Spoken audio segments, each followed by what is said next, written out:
for international student, sponsorship is quite a challenge. A lot of companies, they would just reject you straight away. Student Circus allows you to feel like you're not alone.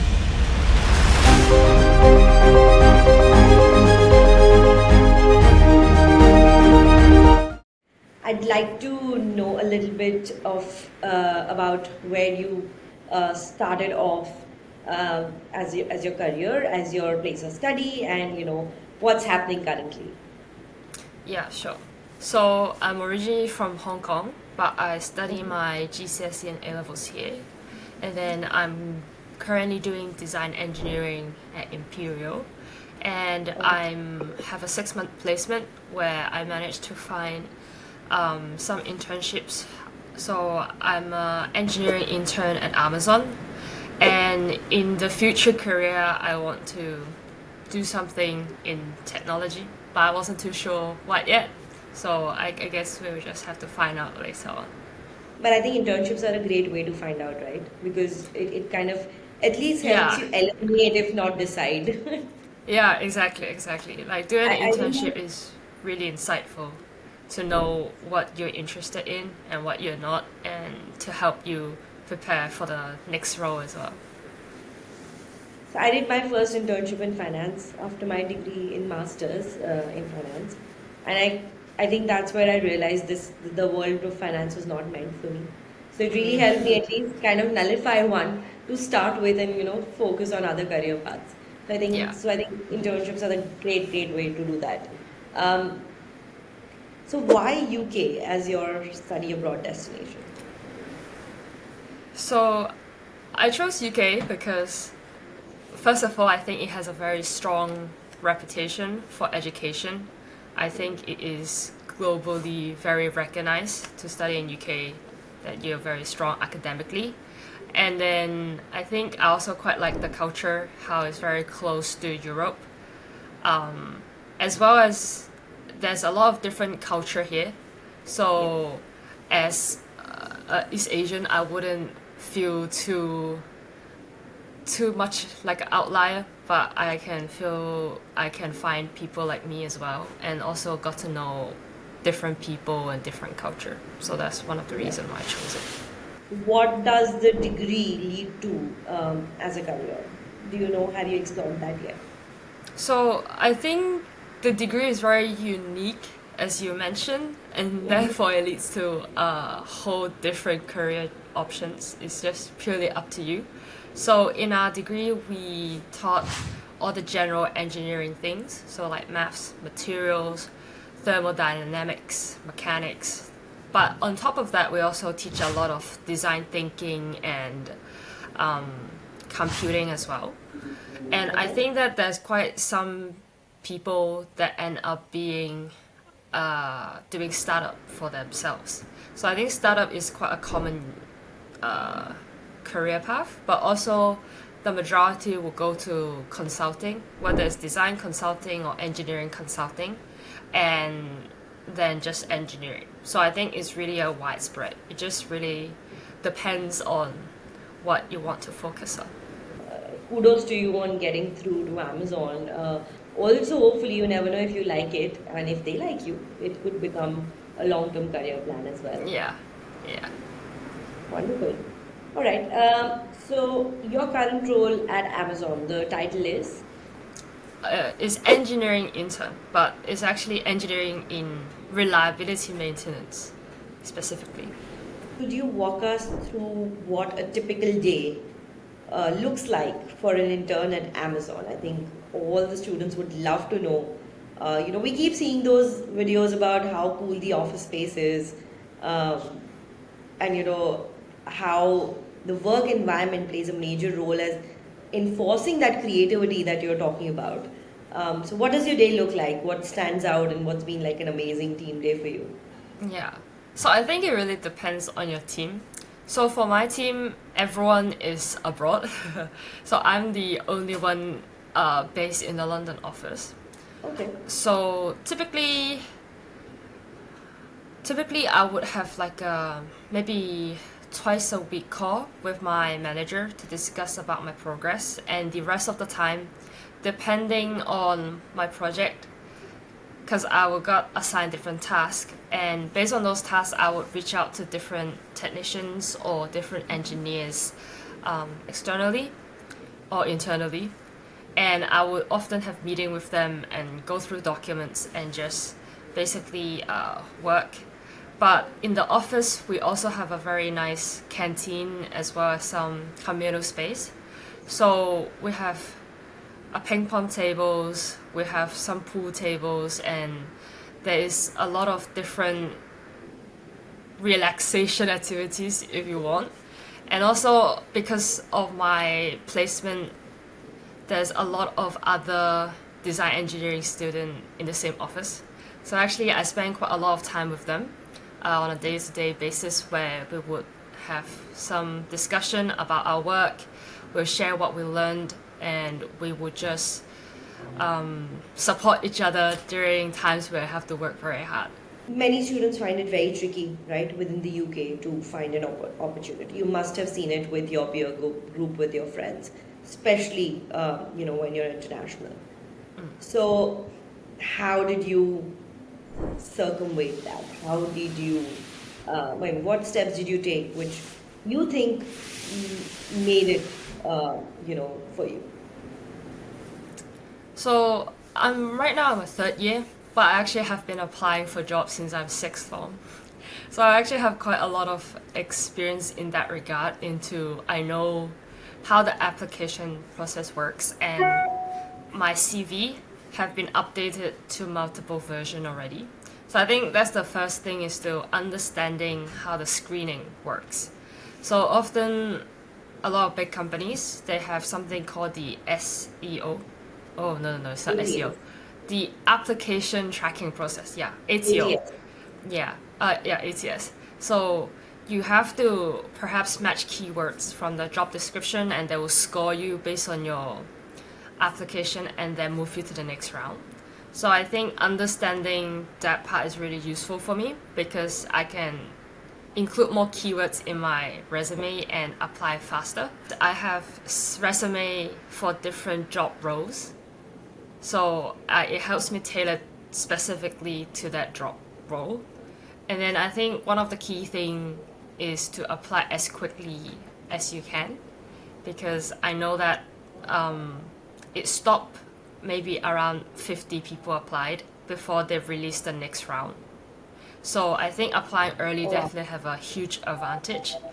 Yeah, and then just try to have some coffee chat with people on LinkedIn, or just trying to build up some connections or do some free work experience to make your profile looks better. I think that also is it's an important one. Yeah, I think if you have your first one or two jobs, then moving forward it will be a lot easier. It's just when the starting state. So, from what you've said, I think it's about understanding the employer, the process, but also networking plays a big role, right? To have those coffee chats, etc. Okay. Any hurdles that you faced? Because, of course, the job market is challenging. So, I'm sure there was some things that came up, and maybe you were clueless, maybe it was a struggle that you overcame, but any of those that came through? I think one thing is that for international student, sponsorship is quite a challenge. A lot of companies, when they saw you're international students, they would just reject you straight away. So I think it's quite difficult or quite challenging to know what companies do sponsor sponsorships and what don't. And so I did use Student Circus to find what companies seems like they're very welcoming for international students, and I try to focus to apply roles there, but also obviously applying for others. And another thing is to prepare for the interviews. So you might not get that many interview offers, and I got a bit nervous because of that, because I feel like I have a pressure to pass the interviews, and Yeah. I just really looked up YouTube videos or any resources online that teach you the best way to practice the interviews and practice it with friends. So, any particular resources or tools that you want to name, um, which really work for you? So actually, Amazon have their own interview resources. On the website, they come up with a STAR framework, which is situation, task, action, and result. And revolving that framework, it allows you to answer your questions in a more structured and efficient way.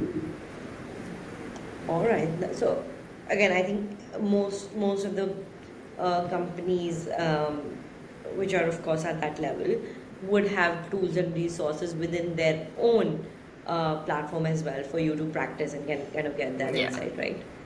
Did you get Yeah. shortlisted at any other place for jobs? Yeah, but this is one thing I kind of made a mistake on, is that because I received the offer, bef- for all the next round interviews, I just directly emailed them and say that, oh, I already found a job, so I just declined it. But actually, I think a better options would be just move forward and see what happens.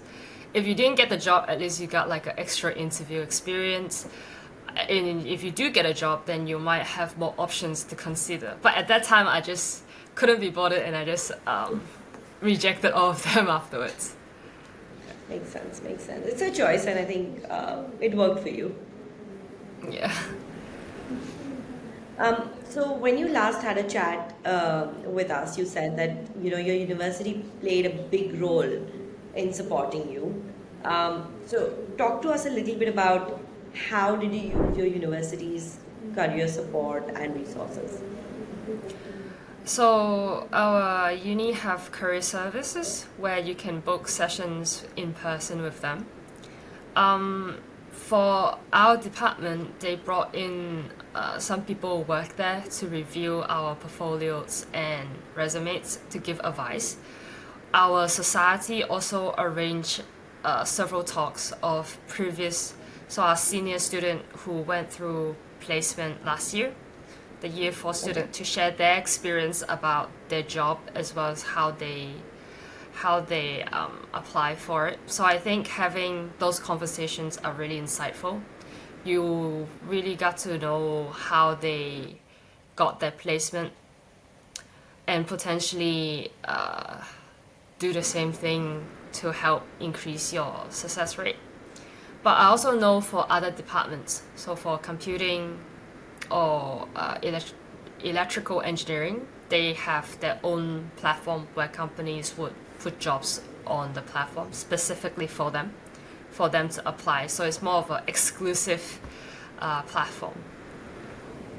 Wonderful. I mean, of course, the Imperial name itself kind of brings you that premium and service, and we've worked with them and they're excellent at what they do.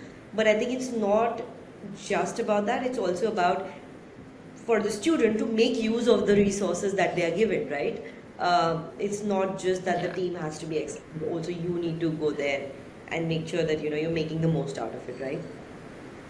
It's been great knowing like all of these things. I think for a couple of minutes we would love to know your journey with Student Circus.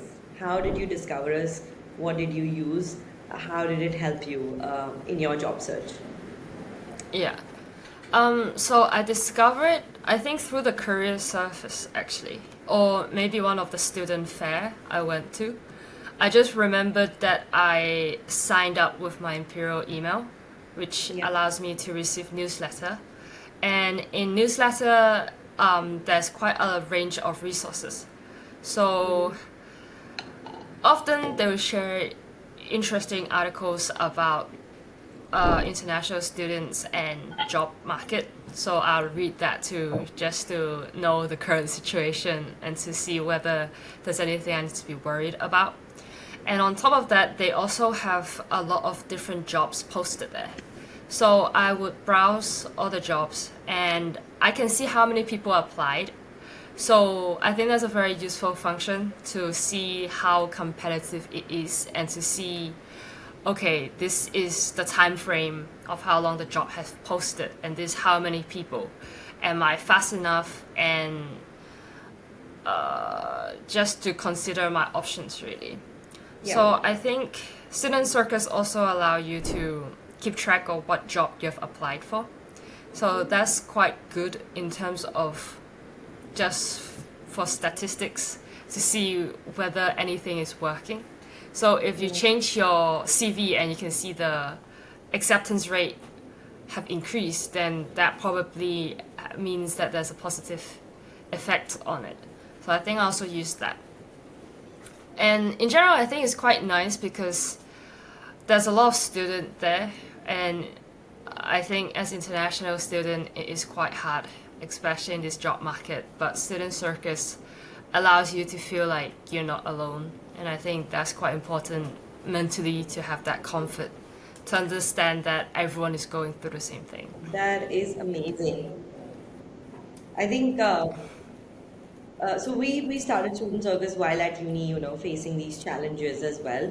Um, it's so nice to hear that it's genuinely helping students like you get through this very very important phase of your student life, right, where you're talking about the long term and you're using these features. So um, thank you so much for that. Reflecting on your journey so far in the UK, what's the one thing you wish you had known before you either started your job hunt or before you chose UK as your study destination? I think one thing I wish I know personally was Yeah. it doesn't really matter that much. In the sense that, yeah, obviously it matters, but then I think maybe sometimes for internships, it's better to do something you really enjoy or am curious about instead of keep thinking about the long term and future goals. Because I realize I tend to maybe over plan a little bit. So maybe, especially internships is quite short. So usually it might be 3 months or even less than that. And it doesn't really make that big of a impact on your career. So maybe instead of applying for something that you're not that interested in, but is beneficial for your later on growth. Personally, for me, maybe I should apply for roles that I generally find interesting and to just have fun for a bit. Because I think for all the past internships I applied for, I consider the career prospect a lot, and it made me not applying for roles that I'm really interested in. If you had to sum up your job hunt experience in one word, what would it be? Stressful. You could pick service. Yeah, but I think there's a lot of things going on. Like there's a lot of online assessment for you to complete alongside of your studies, and then you just keep receiving emails, and I think it's quite overwhelming. Overwhelming is the word. It's not particularly stressful, but it's overwhelming with all the information. Through this journey, when it's difficult, you're getting rejections, you're multitasking. What was your motivating factor? I think the motivating factor is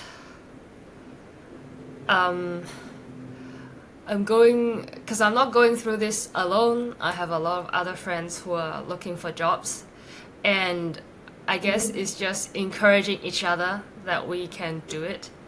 And seeing maybe one friend got an offer, you feel happy for them, but you also want to be in that position. And I think it's just doing this together with your friends and your peers is my main motivation. Yeah, I think that's one of the things we've constantly heard. Like mock interviews with friends are good self reflections very often, and they often tell you about your strengths or weaknesses that you would never even thought of as well. Yeah, definitely. And the last question I have for you, Gabriela, what heartfelt advice would you give to international students who are starting out their job search now? Really refine your resumes and your profile, and then just apply. Don't think too much. Just apply for whatever roles you enjoy. Even if you look at the description and it doesn't necessarily fit 100%, just apply for it and see what happens. And know that you will get there. Yeah. To just believe in yourself. Often in this journey, that's one of the things that students often forget, that it's just persistence that will pay off, and you've got to just keep going from one application to the other.